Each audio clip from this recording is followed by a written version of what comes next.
Hello Year 10 and welcome to this first lesson on the reproduction topic B13 with me, Mrs. Butterfield. Remember, you can pause the commentary at any time to give you time to think or to complete tasks. If you're not sure of your understanding, you can go back and listen again. So, a little opener question for you. Is sex necessary? Have a think for a moment about what you understand by sexual reproduction and asexual reproduction. How many parents are required for each? And do you know the names of any types of organism which can use one of the many methods of asexual reproduction?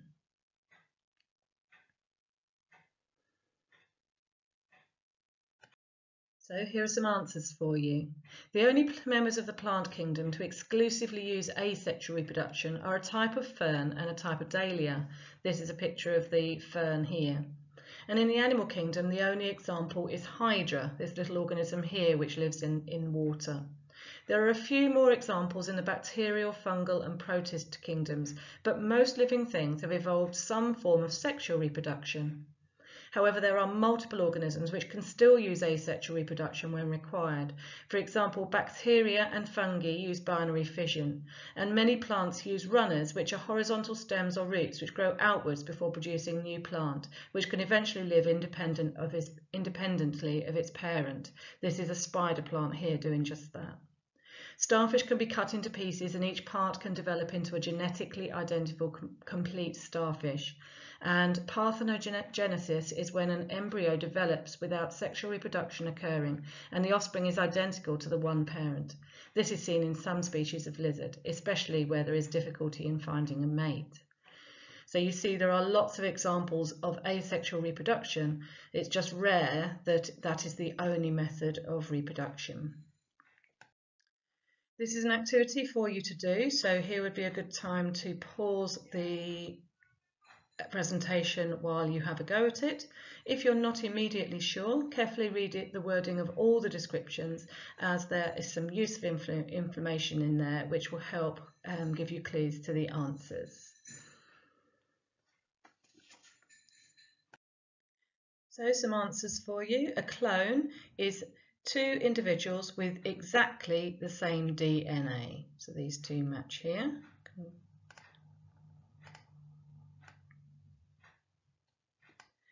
A gamete is the scientific name for sex cells such as sperm, eggs and pollen.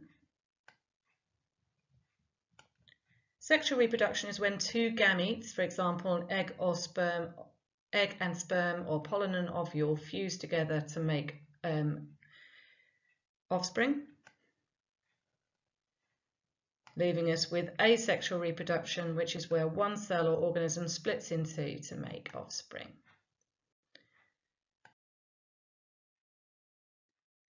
The picture on the left here is a sperm using the enzymes in its head to break through the egg in order to fertilize it. Fertilization is the point at which the two nuclei fuse together in sexual reproduction. The picture on the right shows the division of algal cells in asexual reproduction or binary fission. This is like mitosis or cell division, which you've learned about in the cells topic B2. A likely question on sexual reproduction would be about the advantages of its use. Reproductive methods have evolved from asexual to sexual, so there must be an advantage to it for the survival of the species. If the conditions the population is living in change and all the individuals are the same, they will all suffer the same fate.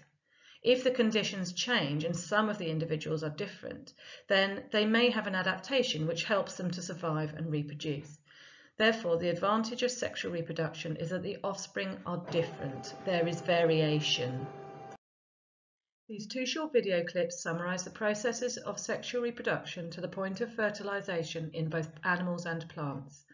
Pause this presentation and watch them now. There's also a choice of follow-up activity for you to have a go at afterwards.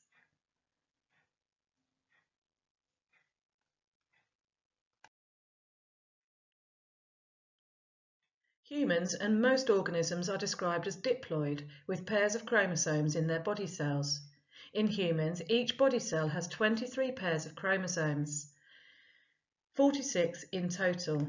However, when the eggs and sperm are produced, they contain only one of each pair, 23 in total. When these gametes fuse together, the resulting zygote has 23 pairs of chromosomes, or 46 in total. This fertilized egg can then multiply by mitosis to make multiple cells and eventually an embryo. So the egg with 23 chromosomes and the sperm with 23 chromosomes are haploid. When they fuse together, you end up with 46 chromosomes in 23 pairs in the zygote, or the fertilized egg. Then this undergoes mitosis at this step here to make multiple cells, all of which have got 46 chromosomes in 23 pairs.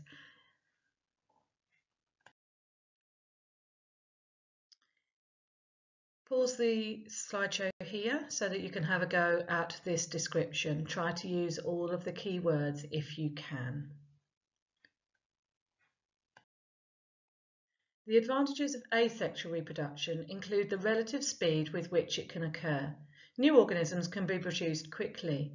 Also, when conditions are favourable, all of the organisms will have the same features and will all thrive, maintaining a high population.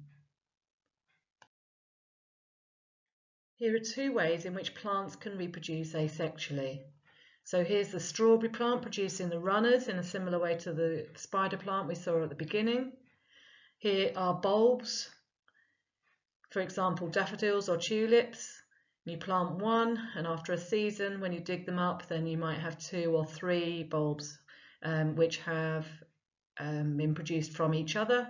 So they are identical to each other and will have the same genes, and the resulting plant will be a clone of the original in both cases.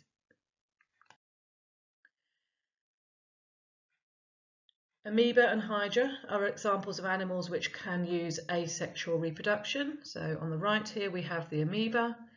The amoeba cell will grow to a certain size, and then the nucleus will make a copy of the DNA and divide in 2 so that the DNA is identical in both of the new nuclei, and then this process is called cytokinesis, where it sort of pinches off and makes 2 new cells. These 2 are obviously identical to the original and to each other. Here we've got hydra, and it grows a little bud off the side here, and this bud becomes an individual hydra plant of its own and eventually detaches from the wall of the parent hydra so that it's its own individual organism, and it then roots itself to a rock or something similar in the water. Here we have bacteria reproducing asexually. Same thing is happening here as with the amoeba. The DNA will be multiplied, although there's no nucleus.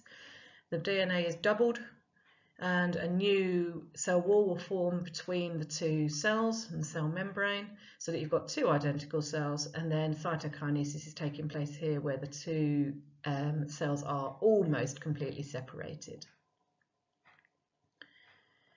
Bacteria can reproduce sexually in a way. They could use something called conjugation, and in this case what would happen is that 2 bacterial cells with pili, so tiny little hair-like structures, these could well be pili here actually, would align themselves, join up with their pili, and they would pass little fragments of DNA from one bacterial cell to the other to introduce variation. So it's a form of sexual reproduction, usually the plasmids that get passed from one place to another, which contain DNA that helps them to survive in adverse conditions. Here we've got a starfish on the left here. It's beginning to grow 4 new arms from the one surviving arm that was chopped off its original body. So it is able to regenerate in this way throughout its life. And here we have got a geranium plant, and it's just been put in some water. It was just a stem. But those cells have retained the ability to become any type of cell when they reproduce. So they undergo mitosis, make some new cells, and then those cells can differentiate into roots so that this plant is now ready to be planted out into some soil and be an individual plant of its own. Again, in all these cases, the organism's DNA will be identical to the one parent that they have developed from. Here we've got another little video clip for you to find out a little bit more or to consolidate your understanding of asexual reproduction. So please pause this presentation so that you can watch the video. Similar activity to before, finish the description, try to use the keywords if you possibly can, make it make sense. You can use as many sentences as you need to. Again, you can pause here to give yourself time to do this activity. I'm asking you to name the two types of reproduction and to give the advantages of each. Now, by saying what the advantages are of each, you should be able to infer the disadvantages of each because they're kind of the opposite to each other. Okay, so the advantage of one becomes the disadvantage of the other, but you may need to add a little explanation.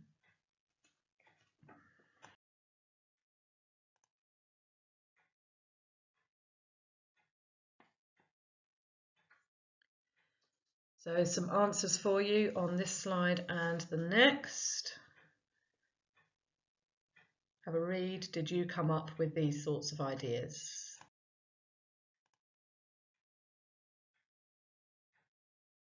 Again, pause if you need to. Green pen your answers if appropriate. So this slide just gives you some other examples of organisms that can do both sexual and asexual reproduction. Plasmodium we learned a little bit about in the diseases topic. It reproduces sexually in the mosquito and asexually in the human host in just one of its life cycles. Lots of fungi produce spores, and this can be either sexually or asexually, but when the conditions are a little challenging or unfavourable, then it often will reproduce sexually in order to gain variation in its offspring and perhaps find some offspring with the right genes which would be able to survive better in those conditions. Lots of plants produce seeds sexually and also reproduce asexually, as we have seen in the examples of the strawberry and the daffodil, but there are many other plants that also can use both methods. Snails are hermaphrodites and can reproduce by mating with a partner or by self-fertilization. So have a little think, are both of those sexual or asexual, or is one the other? Have a little think what that means to you. There are some questions here which are entitled Stretch and Challenge, only because they do require you to give a reason for your answer or to show your working. I think that from the information that we've covered today, you ought to be able to answer them. But if you need to look up anything else, have a look in the textbook, pages 197 onwards, chapter B13. Some example answers for you on this slide. Have a look at your answers, green pen where necessary. Email in some questions if you have any, if you're not sure of anything.